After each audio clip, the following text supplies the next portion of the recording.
और गाइस क्या हालचाल। जैसा कि पिक्लो ने बताया, चारों इविल शेनरॉन्स को डिफीट करते करते सभी जी फाइटर्स को लगभग 2 घंटे का समय बीत चुका है और गोकू और वेजिटा को अर्थ पर से गए हुए लगभग 2.5 घंटे का समय बीत चुका है। और पिरामिड ऑफ पावर के अंदर पहुंचने के लिए गोकू और वेजिटा और बाकी सबको 1 घंटा 30 मिनट का समय लगा था। और इस हिसाब से पिरामिड ऑफ पावर के सेंटर का अगर समय जोड़ा जाए तो गोकू और वेजिटा को पिरामिड ऑफ पावर के सेंटर में 1 साल से ज़्यादा का समय हो चुका है। तो इस हिसाब से बाहर के 1 घंटे का समय पिरामिड ऑफ पावर के अंदर के समय में 1 साल से भी ज़्यादा का समय होता है। और विश ने भी कहा था कि पिरामिड ऑफ पावर के सेंटर में समय ना के बराबर चलता है, या कह सकते हो समय बहुत ही धीमा चलता है। और गाइज इसी के साथ आई होप कि तुम्हें किसी भी चीज़ का कंफ्यूजन नहीं बचा होगा।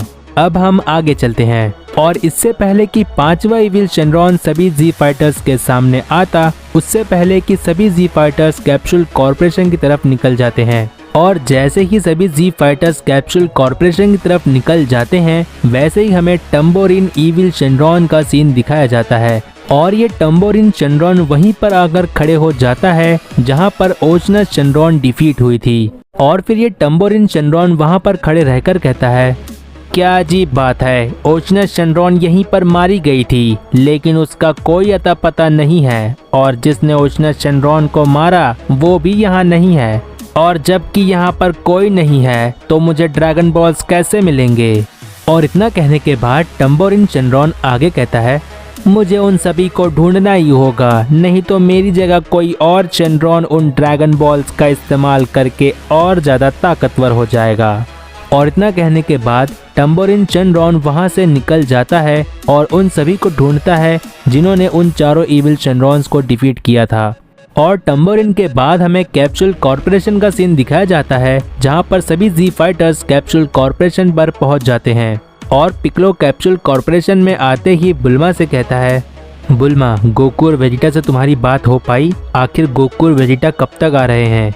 और पिक्लो इतना कहता ही है कि तभी बुल्मा चिल्लाकर पिक्लो से कहती है, उनकी तो बात ही मत करो, मैंने कई बार कांटेक्ट करने की कोशिश की लेकिन मेरी सारी कोशिशें बेकार हो गई।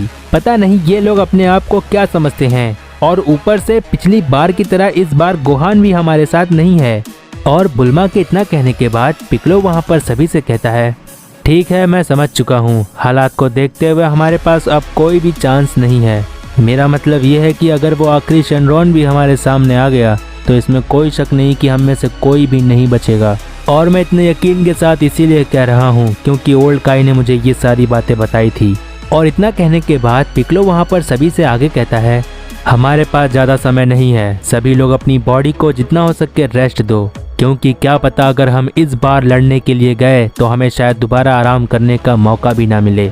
और पिक्लो इतना कहने के बाद वहाँ से चला जाता है। तभी गोटेन ट्रंक्स से कहता है, जैसा कि पिक्लो ने बताया कि वो आखिरी शेनरॉन बहुत ही ज़्यादा स्ट्रांग होगा और उसे हम में से कोई भी नहीं हरा पाएगा। पिक्लो अंकल हम सबसे ज़्यादा ताकतवर हैं और पिक्लो अंकल को देखकर लगता है कि डैड और वेजिटा अंकल ही हमारी आखिरी उम्मीद है। और ट्रंक्स, मुझे ये बिल्कुल अच्छा नहीं लग रहा है कि हम सेयंस होने के बाद भी इतने स्ट्रांग नहीं हैं जितने होने चाहिए थे। और गोटेन इतना कहता ही है कि तभी ट्रंक्स गोटेन से कहता है, चिंता मत करो गोटेन, इस बार जब मेरे डैड और तुम्हारे डैड ट्रेनिंग करके आएंगे तो हम लॉर्ड बीरस से कहेंगे कि वो हमें भी ट्रेनिंग दें ताकि हम भी अपने डैड की तरह और ज़्यादा स्ट्रांग हो सकें। और ट्रंक्स की इस बात पर गोटेन ट्रंक्स से कहता है, वाह ट्रंक्स, तुम्हारा तो ये आइडिया बहुत ही ज़बरदस्त है, मुझे इस चीज़ के लिए बिल्कुल इंतज़ार नहीं हो रहा है। और गोटेन इतना कहता ही है कि तभी हमें एक छोटे से गांव का सीन दिखाया जाता है जहां पर टम्बोरिन आ चुका होता है। और ये टम्बोरिन शेनरॉन उस गांव को देखकर कहता है, यकीन नहीं आता है कि इस गांव में इतनी शांति कैसे है, मुझे ये शांति बर्दाश्त नहीं हो रही है और मेरे रहते यहाँ शांति हो ऐसा हुआ है क्या। और इतना खुद से कहने के बाद वहाँ पर टम्बोरिन शेनरॉन कुछ आदमियों से कहता है, हे सुनो तुम सब, अब तुम सब मेरे गुलाम हो, है ना। और हम देखते हैं कि टम्बोरिन शेनरॉन इतना कहते हुए अपनी आंखों से उन लोगों को हिप्नोटाइज कर देता है।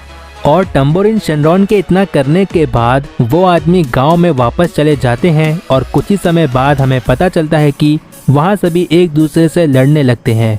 और इन गांव के लोगों में ये लड़ाई इस तरह से हो जाती है कि लोग एक दूसरे की जान तक ले लेते हैं। और गांव को लड़ते देखकर वहां पर टम्बोरिन शेनरॉन हंस रहा होता है। लेकिन तभी टम्बोरिन शेनरॉन को पीछे से कोई आवाज देता है और हम देखते हैं कि ये आवाज देने वाला एक छोटा सा बच्चा होता है। और फिर टम्बोरिन से वो छोटा बच्चा कहता है, ये सब तुमने किया ना, मेरे पूरे गांव को तुमने आपस में लड़ा दिया, मैं तुम्हें इसके लिए माफ नहीं करूंगा, मैं तुम्हें इसके लिए सजा दूंगा। और फिर ये टम्बोरिन शेनरॉन उस बच्चे से कहता है, अब तुम कौन हो बच्चे, लगता है कि तुम अपने घर का रास्ता भूल गए हो। और फिर ये बच्चा टम्बोरिन शेनरॉन से कहता है, मेरा नाम है ऊब और मैं तुमसे कहता हूँ ये सब कुछ रोक दो, नहीं तो इसके लिए तुम्हें पछताना होगा। और ऊब के इतना कहने के बाद टम्बोरिन शेनरॉन ऊब से कहता है, ठीक है ऊब, मेरी बात सुनो, उस पहाड़ पर से जाकर कूद जाओ। और इतना कहते हुए टम्बोरिन शेनरॉन ऊब को हिप्नोटाइज करने की कोशिश करता है, लेकिन ऊब को कोई भी फर्क नहीं पड़ता है। और ये देखकर टम्बोरिन शेनरॉन ऊब से कहता है, ये नामुमकिन है, ये कैसे हो सकता है, तुम हिप्नोटाइज क्यों नहीं हुए। और ये टम्बोरिन शेनरॉन इतना कहता ही है कि तभी ऊब को गुस्सा आ जाता है और फिर ऊब टम्बोरिन शेनरॉन को एक पंच करने के लिए चला जाता है। लेकिन ऊब के इस पंच से टम्बोरिन शेनरॉन को कुछ भी फर्क नहीं पड़ता है और फिर टम्बोरिन शेनरॉन ऊब को बहुत बुरी तरह से पीटने लगता है। और हम देखते हैं कि टम्बोरिन की वजह से ऊब जमीन पर मार खा के पड़ा होता है। लेकिन तभी ऊब जमीन से उठते हुए मन ही मन कहता है, मैंने आज तक कभी फाइट नहीं की, मुझे नहीं पता कि फाइट कैसे की जाती है, लेकिन तुम्हारी वजह से मैंने बहुत कुछ सीखा है। और तुम्हारी वजह से पता नहीं क्यों मुझे ऐसा लग रहा है कि मैं पहले भी फाइट कर चुका हूँ।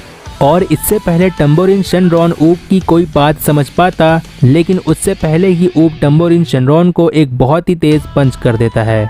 और ऊब के इस पंच की वजह से टम्बोरिन शेनरॉन को बहुत ज़्यादा गुस्सा आ जाता है और वो टम्बोरिन शेनरॉन बार बार ऊब को हिप्नोटाइज करने की कोशिश करता है, लेकिन ऊब को कोई भी फर्क नहीं पड़ता है। और टम्बोरिन शेनरॉन के इतनी कोशिश करने के बाद भी जब कोई भी फर्क नहीं पड़ता है तो टम्बोरिन शेनरॉन और ऊब के बीच में बहुत ही तेज फाइट शुरू हो जाती है। लेकिन हम देखते हैं कि फाइट में टम्बोरिन शेनरॉन ऊब पर बहुत बुरी तरह से भारी पड़ रहा होता है। और इस फाइट में टम्बोरिन शेनरॉन ऊब को एक बहुत ही तेज लात मारता है, जिसकी वजह से ऊब जमीन पर जाकर गिर जाता है। और जैसे ही ऊब जमीन पर जाकर गिरता है वैसे ही ऊब देखता है कि उसके गांव में आग लग गई है। और ये देखकर ऊब को बहुत ज़्यादा गुस्सा आ जाता है, जिसकी वजह से ऊब की छुपी हुई ताकत बाहर आ जाती है। और टम्बोरिन शेनरॉन ऊब को इतने गुस्से में देखकर ऊब से कहता है, नामुमकिन, तुम्हारी ताकतें हर कुछ सेकंड्स में इतनी ज़्यादा कैसे बढ़ सकती है। और टम्बोरिन शेनरॉन इतना कहता ही है कि तभी ऊब गुस्से में आकर अपने हाथ को टम्बोरिन शेनरॉन के सामने कर देता है। और हम देखते हैं कि ऊब के हाथों से एक बहुत ही जबरदस्त एनर्जी वेव निकलती है जो सीधा आकर टम्बोरिन शेनरॉन को लग जाती है। और ऊब के इस हमले से टम्बोरिन शेनरॉन पूरी तरह से डिफीट हो जाता है। और टम्बोरिन की डिफीट हो जाने के बाद ऊब अपनी ताकत को महसूस करते हुए मन ही मन कहता है, ये मैंने कैसे किया, मेरे हाथों से वो क्या चीज़ निकली थी जिसकी वजह से सब कुछ ठीक हो गया। और ऊब इतना मन ही मन कहता ही है कि तभी ऊब की नज़र 4 स्टार ड्रैगन बॉल पर पड़ती है जो टम्बोरिन शेनरॉन के डिफीट होने की वजह से होता है। और फिर ऊब उस 4 स्टार ड्रैगन बॉल को उठाकर अपने गांव वापस चला जाता है, जहां पर हम देखते हैं कि सभी लोग ठीक हो चुके होते हैं, कोई भी हिप्नोटाइज में नहीं होता है। और हमें ये अच्छी तरह से पता है कि किड बू का दोबारा से जन्म हुआ है जो कि ऊब ही है। और गाइज मैं पहले ही बता देता हूँ, ड्रैगन बॉल जीटी वाले ऊब से ड्रैगन बॉल सुपर वाला ऊब बहुत ज़्यादा स्ट्रॉन्ग है। और ड्रैगन बॉल सुपर के मांगा में भी हमें ये पता चलता है कि ऊब बहुत ज़्यादा स्ट्रॉन्ग है। टम्बोरिन शेनरॉन के डिफीट हो जाने के बाद हमें सबसे ज़्यादा ताकतवर शेनरॉन का सीन दिखाया जाता है।